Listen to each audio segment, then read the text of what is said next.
말씀을 위하여 함께 기도하시겠습니다. 살아계신 아버지 하나님, 하나님의 말씀 앞에 머리 숙입니다.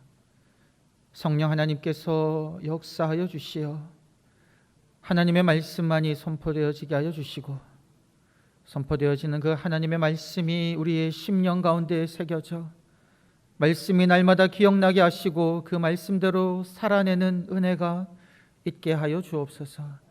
감사드렸고 구주 예수님의 이름으로 기도드리옵나이다. 아멘. 할렐루야. 하나님을 찬양합니다. 오늘도 우리를 예배 자리로 불러주신 하나님께서 이 예배를 통하여 우리의 심령을 새롭게 하며 살아계신 하나님을 만나는 은혜 주실 줄 믿습니다. 오늘이 대림절 두 번째 주일인데요, 이번 한 주간 동안 저희들이 기억하며 다짐하며 또 외치며 살아갈 말씀은 바로 하나님을 찬양하는 입술 되게 하옵소서입니다. 하나님을 찬양하는 입술 되게 하옵소서. 우리 다 같이 한번 기도하는 마음으로 우리 가슴에 손을 얹고 한번 하나님께 외쳐보겠습니다. 시작. 하나님을 찬양하는 입술 되게 하옵소서. 아멘. 이번 한 주간 동안 우리 성도님들 살아가실 때에 이 말씀을 외치실 때 우리 성도님들 입술에서 나가는 그 말들이 하나님을 온전히 찬양하는 찬양의 고백이 울려 퍼지기를 주의 이름으로 간절히 축원합니다. 여러분, 말은요 거의 대부분이 그러한 듯합니다. 말은 우리의 생각을 드러냅니다. 내 마음 상태를 드러낸다라는 거죠.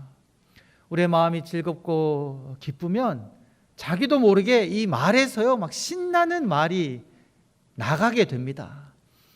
우리 청소년부 교사 선생님들 혹은 청소년 자녀를 둔 부모님들은 너무나 잘 알 것 같은데요, 이 청소년 시기의 아이들은 뭐 그렇게 반응을 잘 보이는 시절이 아닌 것 같습니다. 뭔가 이렇게 뭘 시켜도 그냥 무반응이기도 하고 아무런 말을 안 하기도 하죠. 이런 아이들이 자기들이 좋아하는 연예인이 갑자기 그 집에 온다거나 만나잖아요. 그러면 아무 말도 안 하고 막 힘이 없어서 축 처져 있던 아이들이 갑자기 자리에서 일어나가지고 막 괴성을 지르며 박수를 치며 막 환호한다는 거죠. 왜 그럽니까? 그 마음속에 자기들이 좋아하는 그 연예인들이 오니까 자기도 모르게 그 좋은 마음의 감정이 말로 표현된다는 거죠. 괴성으로 표현되는 겁니다. 그런데 우리 마음속에 뭔가 속상함이 있고 누군가에 대해서 안 좋은 마음을 가지고 있으면 그거를 감추어 두고 있다고 할지라도 어느 순간 내 입에 말이 그냥 퉁명스러운 말이라든가 찌르는 말이 나가게 된다는 거죠. 이거를 두고 예수님께서는 제자들에게 무엇이라고 말씀하셨냐면요, 사람마다 그 쌓은 선에서 그 마음에 쌓아둔 선을 선으로 내고 그 마음에 쌓아둔 것이 악이면 악으로 내뱉는다라고 이야기하며 각 사람마다 그 마음의 것을 입으로 말한다, 이렇게 이제 말씀하신다는 거죠. 그래서 어떤 사람이 하는 그 말을 놓고 보면 그 말을 통해서 지금 그 사람의 마음이 어떠한지 알 수 있다라는 거죠. 그래서 여러분, 우리가 삶을 살아가면서 내 입에서 툭 던지는 그 말을 살펴보면 현재 내 마음 상태가 어떠한지를 알 수 있다라는 겁니다. 우리가 이제 집에서 그런 경우가 있는 것 같아요. 이제 본인 책상 위에 이제 컵이 있지 않습니까? 근데 이제 컵을 이제 물이 담겨 있고 이제 치우려고 하다가 그 컵을 자칫 잘못 잡아가지고 그 컵에 담겨 있는 물을 쏟을 뻔한 겁니다. 근데 그게 이제 컴퓨터가 놓여 있다고 생각해 봅시다. 근데 쏟은 것도 아니고 쏟을 뻔했는데 그 당시에 그 사람의 마음 상태가 정말 하나님께서 베풀어 주신 은혜에 감사하고 특별히 날마다 주님을 생각하면서 살아가니까 그 마음속에 주님을 향한 마음이 가득 차 있다면요, 쏟을 뻔했을 때 어떤 말이 입에서 나오겠습니까? 다행이다, 쏟지 않았구나, 하나님 감사합니다, 이런 말이요 의도하지 않고도 그냥 나갑니다. 그런데 여러분, 하루 종일 정말 피곤해 지쳐가지고 집에 퇴근해서 이제 좀 쉬려고 할 때 그런 일이 일어났다라고 한번 생각해 봅시다. 그러면 그 입에서 어떤 말이 나가겠습니까? 의도하지 않고도 그냥 자동 반사적으로 이제 남성분들 같은 경우에는 여보, 이 지금 컵 안 치우고 뭐 했냐고 이런 말들이 나간다는 거죠. 마음이 중요하다는 겁니다. 사랑하는 성도 여러분, 이번 한 주간 살아갈 때에 우리 성도님들의 입술 가운데서 감사함과 하나님을 묵상하는 마음으로 가득 차서 그 입술에 하나님을 찬양하는 말들이 입술에서 날마다 나가시는 그러한 한 주 살아가시기를 주의 이름으로 간절히 축원드립니다. 오늘 말씀을 보게 되면 여러분, 이 사가랴가 나옵니다. 사가랴. 이 사가랴가 어떤 사람인지 우리가 오늘 읽은 말씀 속에는 있지 않지만 한번 말씀을 통해서 살펴보기를 원하는데요. 우리 누가복음 1장 5절에서 6절 말씀을 다 같이 한번 읽어보시겠습니다. 시작. 유다왕 헤롯 때에 아비야 반열에 제사장 한 사람이 있었으니 이름은 사가랴요, 그의 아내는 아론의 자손이니 이름은 엘리사벳이라. 이 두 사람이 하나님 앞에 의인이니 주의 모든 계명과 규례대로 흠이 없이 행하더라. 이 등장인물이 누구냐면 여러분, 사가랴 제사장입니다. 이 사가랴 제사장은 아비야 반열의 제사장이라 그러고요, 그의 아내가 엘리사벳인데 이 엘리사벳은 누구의 자손이나 그러냐면 아론의 자손이라는 겁니다. 이거를 통해 살펴보면요, 이 사가랴와 엘리사벳은 제사장 가문에서도 쉽게 말하면 알아주는 가문이다라는 겁니다. 당시 이스라엘에는 수많은 제사장 집안 중에서 아론의 계열, 남자와 여자 부부가 다 제사장 계열인 이런 집안이고요, 이들이 어떻게 살았습니까? 율법으로는 흠이 없는 의인이다. 모든 주의 율법과 규례를 다 지키던 사람이다. 이 표현은요, 우리가 성경을 쭉 살펴보면 노아라든지 욥에게 적용되는 아주 대단한 사람들이다라는 겁니다. 하나님을 온전히 섬기는 그런 사람들이었다라는 거죠. 여러분, 이보다 더 완벽할 수 없는 그런 신앙 집안이다라는 거죠. 그런데 여러분, 이러한 사가랴와 스가랴의 삶이 어떠했을지 한번 여러분 1장 7절 말씀을 함께 읽어보시겠습니다. 시작.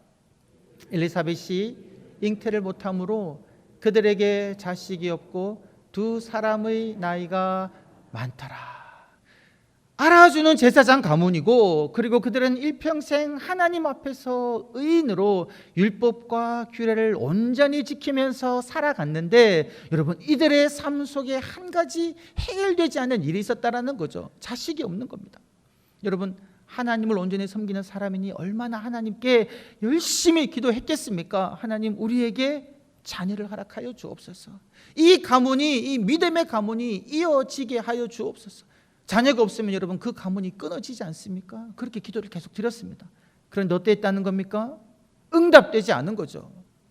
자녀를 달라고 기도했는데 평생 기도하다가 아직 자녀가 없이 나이가 많아져 버린 겁니다. 여러분, 이때 이 지금 사가랴와 엘리사벳의 마음이 어떠했을까요? 일평생 하나님의 말씀을 지키고 살았기에 그 마음 속에는 하나님을 향한 사랑과 경외하는 마음으로 가득 찼을까요? 아니면 자녀가 없어서 하나님께 매어달려 기도했는데 그 기도를 들어주지 아니하고 이제 나이가 들어서 자녀를 낳을 수 없는 그러한 상황이 됨으로 말미암아 하나님에 대한 원망 혹은 아니면 체념하거나 그냥 포기하는 마음이 있었을까요? 이 두 마음 중에 어떤 마음이 이 사가랴의 마음을 지배하고 있었을까요? 여러분, 이러한 질문을 우리가 마음속에 가지면서 말씀을 계속 읽어보면요, 우리가 그 사가랴의 마음속이 어떠했는지를 알게 되는 한 가지 단서가 나옵니다. 여러분, 이 사가랴가 제사장이어서 그의 차례가 되어가지고 성소에 들어가서 하나님을 섬깁니다. 향단의 향을 피워요.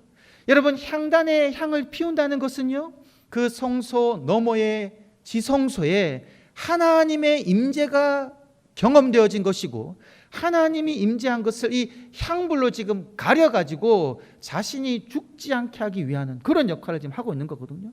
그래서 성소에서 향단에 향을 피우고 지성소에 임재하신 하나님을 섬기는 그런 일을 하고 있는데, 여러분 그때 이 사가랴는요, 천사가 그에게 나타나 전하는 하나님의 말씀을 듣습니다. 여러분, 이 천사가 성소에 나타나서 사가랴에게 하는 말이 무엇이냐면요, 우리 1장 말씀을 쭉 살펴보게 되면 그런 일을 하게 됩니다. 사가랴야, 축하한다. 하나님이 너의 기도를 들으셨다. 어떤 기도를 들었을까요? 자녀를 달라는 그 기도를 하나님이 들으셨다는 겁니다. 네 아내 엘리사벳이 아이를 가지고 아이를 출산할 것이다, 이렇게 이야기한다는 거죠. 여러분, 하나님을 섬기는 성소에서 천사가 나타나 이런 말씀을 전해준다면, 여러분 그 말을 들을 때 우리의 마음은 어떠하겠습니까? 드디어 하나님이 일평생 동안 했던 나의 기도를 들으시는구나. 이제 나의 아내가 아이를 가지고 아이를 낳게 되겠구나. 기뻐하며 하나님을 찬양하는 것이 너무나 당연하지 않겠습니까? 근데 이제 사가랴가 어떻게 반응하는지 우리가 살펴보도록 하겠습니다. 그 천사의 말은 계속 이어집니다. 네 아내 엘리사벳이 아이를 낳을 것인데 이 아이는 지극히 큰 자라. 엘리야의 성령이 충만한 상태로 태어나고 엘리야의 심령을 가져서 주님이 오시는 길을 예비할 것이고, 하나님 아버지의 마음을 그 자식에게로, 그리고 하나님을 떠났던 자식의 마음을 하나님에게로 돌이키는 그러한 일을 이제 엘리사벳이 낳게 될 그 아이가 할 것이다 라고 이야기합니다. 여러분 한번 상상해 보십시오. 우리 집안에 태어날 그 아이가 그냥 태어난 것이 아니라 하나님께서 우리의 기도를 듣고 응답함으로 태어난 아이일 뿐만이 아니라 이 아이를 통해서 하나님께서 놀라운 일을 행하시겠다고 지금 말씀하신다면, 지극히 큰 자가 되고 성령이 충만하여 그에게 그 위대한 하나님의 예언자였던 엘리야의 심령을 가지고 하나님의 일을 할 것이다 라고 말씀하신다면, 여러분 부모된 우리의 마음은 어떠하겠습니까? 기뻐 뛰겠죠. 할렐루야, 하나님 찬양합니다 라고 이야기할 텐데, 여러분 이 천사의 소리를 들었던 사가랴가 어떻게 반응하였겠습니까? 우리 말씀 한번 읽어보실까요? 우리 1장 18절 말씀을 다 같이 한번 읽어보시겠습니다. 시작. 사가랴가 천사에게 이르되 내가 이것을 어떻게 알리요? 내가 늙고 아내도 나이가 많으니이다. 아멘이라고 말하기 어렵죠, 여러분.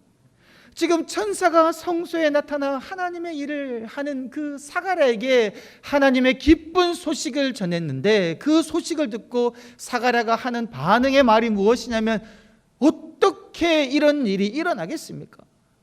나도 늙고 내 아내도 나이가 많았습니다, 불과합니다, 이런 말을 하는 거죠. 여러분 이 말은 어떤 말입니까? 믿음의 말이 아니죠. 불신의 말이다라는 겁니다. 어떻게 성소에서 하나님의 일을 하는 이 제사장인 사가랴의 입에서 이러한 불신의 말이 나갔을까요? 그것은 바로 여러분, 그의 집안 배경도 제사장 집안이고 그가 살았던 일평생 하나님의 말씀대로 율법을 지키며 살았지만, 현재 이 사가랴의 마음속에는 어떤 마음이 있었다는 겁니까? 기도하였지만 듣지 않으시는 하나님으로 인하여 그 마음속에 체념하고 포기하고, 때로는 진짜 하나님이 우리의 기도를, 나의 기도를 들으시는가라는 그런 불신의 마음이 그 마음속에 있으니까, 성소에서 주님을 섬기면서도 그 순간 하나님의 역사가 나타나 일어날 일을 말씀하셨음에도 불구하고 믿음으로 반응하지 못하고, 어떻게 이런 일이 있겠습니까? 나도 나이가 많고 우리 아내도 나이가 많아 늙어버렸는데 지금은 너무 늦었습니다, 이런 말을 하고 있다라는 겁니다. 이것이 바로 사가랴의 마음이었다는 거죠.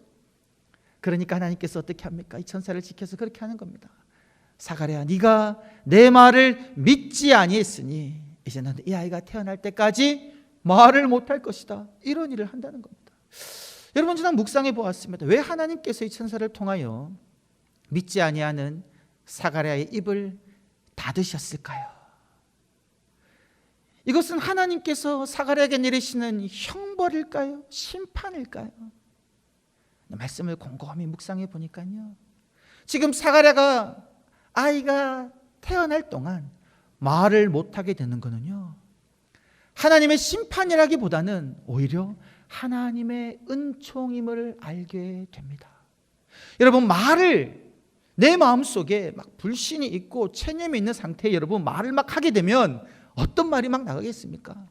불평하는 말, 불신하는 말, 상황을 어지럽히는 그런 말들이 자기도 모르게 막 나간다는 거죠. 마음의 불안함, 그리고 이제 자폐아를 보게 되면요, 어떤 위기감이 느껴지면, 불안한 환경에 처해지면 자기도 모르는 사이에 그냥 막 계속 말하는 겁니다. 안절부절하지 못하면서. 그때 주변 사람 어떻게 하냐면 침착해라, 괜찮아, 안전해 하면서 그 막 말하는 그것을 평온하게 만들어주거든요. 그것이 바로 침묵이라는 건데, 지금 사가랴에게 필요한 상황이 무슨 상황이냐? 침묵하는 상황이다라는 겁니다. 그의 마음속에 있는 불신의 마음으로 막 이야기를 내뱉는 것이 아니라 말을 다듬으로써 하나님께서는 사가랴로 하여금 하나님께서 그에게 하신 그 말씀을 곱씹게 하신다라는 겁니다. 천사가 그에게 나타나 한 말, 하나님이 너의 기도를 들으셨다. 태어날 이 아이는 지극히 큰 자라 성령이 충만한 상태로 태어나서 이스라엘의 많은 사람들을 하나님께로 돌아오게 하는 그 일을 할 것이다 라고 말씀하신 하나님의 말씀을 곰곰이 곱씹게 만들려고 하나님께서는 사가랴의 입을 닫으셨다는 겁니다. 그러면 그 아이가 태어날 9개월 동안 혹은 10개월 동안 이 사가랴는 여러분 무엇을 했겠습니까? 성전을 섬기는 일을 마치고 나와가지고 궁금해하는 사람들의 그 질문에도 사가랴는 아무런 말도 하지 못하죠. 그리고는 집안에서 무엇을 했겠습니까? 그가 읽을 수 있었던 그 구약의 예언의 말씀들을 살펴보는 겁니다. 내게 나타나 말한 그 천사의 말이 무슨 의미일까 묵상하는 겁니다. 생각하는 겁니다. 그러다 여러분 이 사가랴가 어떤 말씀을 살펴보았을까요? 우리 다 같이 한번 말라기 4장 말씀을 함께 살펴보시겠습니다. 말라기 4장 5절부터 6절 말씀을 다 같이 한번 읽어보시겠습니다. 시작. 보라, 여호와의 크고 두려운 날이 이르기 전에 내가 선지자 엘리야를 너희에게 보내리니 그가 아버지의 마음을 자녀에게로 돌이키게 하고 자녀들의 마음을 그들의 아버지에게로 돌이키게 하리라. 돌이키지 아니하면 두렵건대 내가 와서 저주로 그 땅을 칠까 하노라 하시니라. 이 지금 사가랴가 말을 하지 않으면서 예언의 말씀들을 살펴보다가 깜짝 놀라는 겁니다. 말라기 4장 5절 이 말씀을 읽어보니까 천사가 나타나 자기에게 했던 그 말이 말라기 예언자가 예언했던 그 예언의 말씀이다라는 거죠.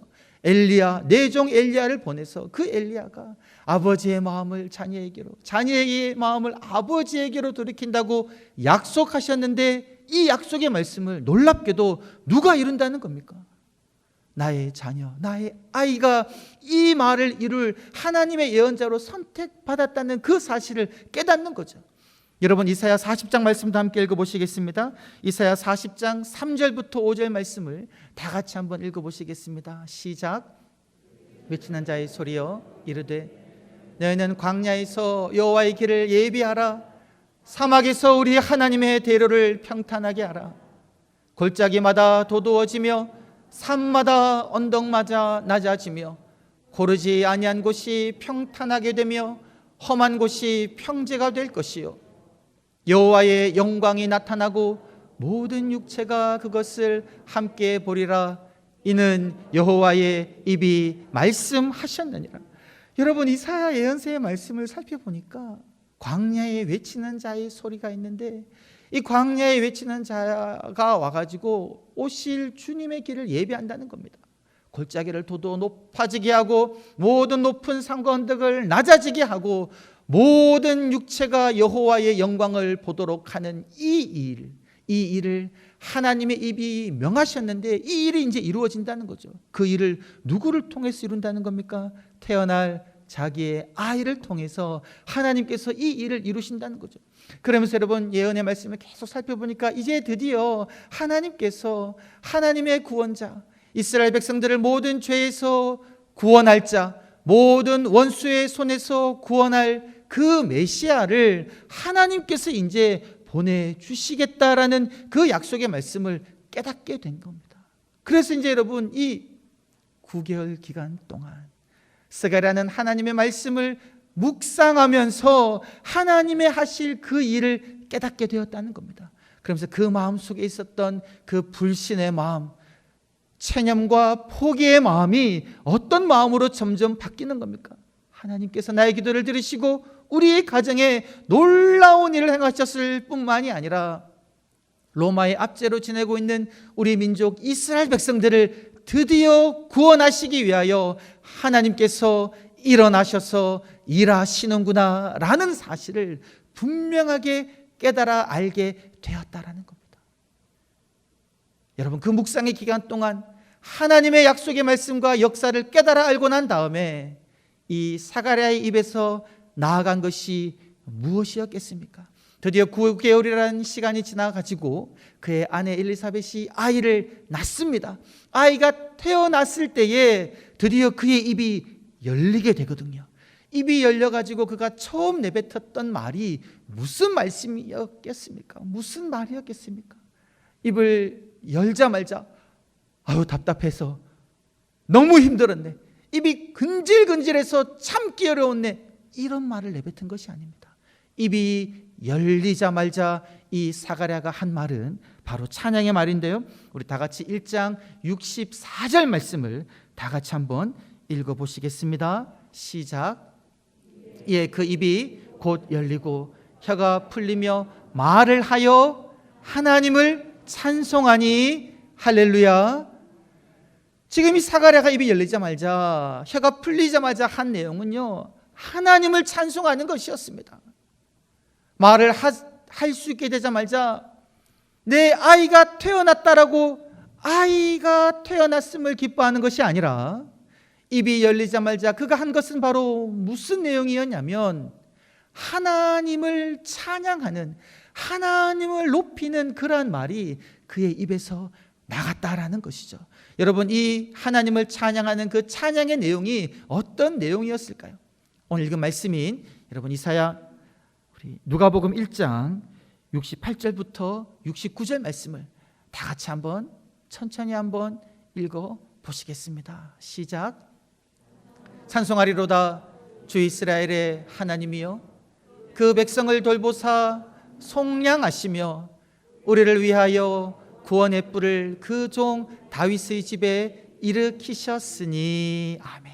여러분 지금 이 사가랴의 입에서 우리 68절부터 79절의 긴 내용이 나가는데요, 그 중에 가장 앞부분에 있는 내용이 무엇이냐면 찬송하리로다 주 이스라엘의 하나님이여.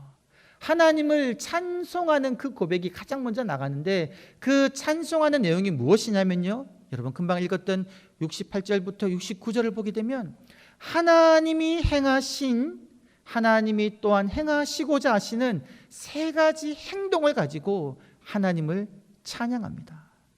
그 첫 번째 동사는 무엇이냐면요, 하나님께서 그의 백성을 돌보셨다라는 겁니다. 우리 이스라엘 백성들을 돌보신 하나님을 이 사가랴는 찬양하고 있다라는 거죠. 여기서 돌보셨다라는 말은요, 하나님께서 우리를 찾아오셨다는 겁니다. 우리를 방문하셨다는 겁니다. 로마의 압제 아래에 있는 우리를 하나님께서 버리지 아니하시고 이제 드디어 찾아오셨습니다. 돌보셨습니다. 이 말이거든요. 이 말이 구약 어디에 등장하냐면 저희가 얼마 전까지 함께 묵상했던 그 출애굽기 말씀을 보게 되면 그 출애굽기 4장 31절에 그 이스라엘 장로들과 백성들이 모세와 아론을 통해서 하나님께서 하시는 그 일을 듣고 어떻게 합니까? 하나님께서 그들을 찾으시사 그들의 소리를 들으셨음을 듣고 엎드려 경배하였다, 그 말씀이 있었는데 그때 사용된 단어입니다. 하나님께서 우리들을 찾아오셨구나. 애굽의 압제 아래에서 신음하고 부르짖고 있는 우리의 소리를 들으시고 하나님께서 우리를 방문하셨다, 찾아오셨다, 그때 사용된 단어이거든요. 이 사실을 사가랴가 깨달아 알았던 겁니다. 일평생 동안 내가 제사장으로 섬겼음에도 불구하고 아이가 없었는데, 그런데 하나님께서 우리의 가정에 찾아오셨고, 그리고 그 하나님께서는 우리의 가정에 찾아오셨을 뿐만이 아니라 우리 민족 로마의 압제 아래에 있는 이스라엘 백성들을 하나님께서는 방문하셨고 찾아오셨다, 이것을 깨닫고 이 내용으로 하나님을 찬양하는 겁니다. 우리를 찾아오신 하나님 찬양합니다, 이 내용이다라는 거죠. 두 번째 내용은 무엇이냐면요, 이 하나님께서 우리를 돌보시사 속량하셨으니, 속량하셨다는 겁니다. 이 속량이라는 단어는요, 그 전문적인 용어인데, 노예가 있으면 노예를 돈을 주고 사서 그 노예를 자유케 할 때 사용되는 단어이다라는 겁니다.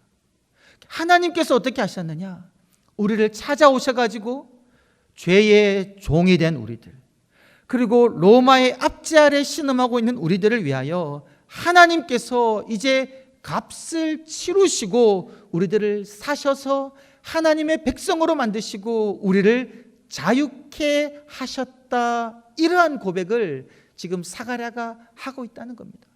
우리를 속량하신 하나님 찬양합니다. 이제 내가 드디어 더 이상 죄의 종이 아니라 하나님의 자녀가 되었음을 깨닫고 찬양한다는 겁니다.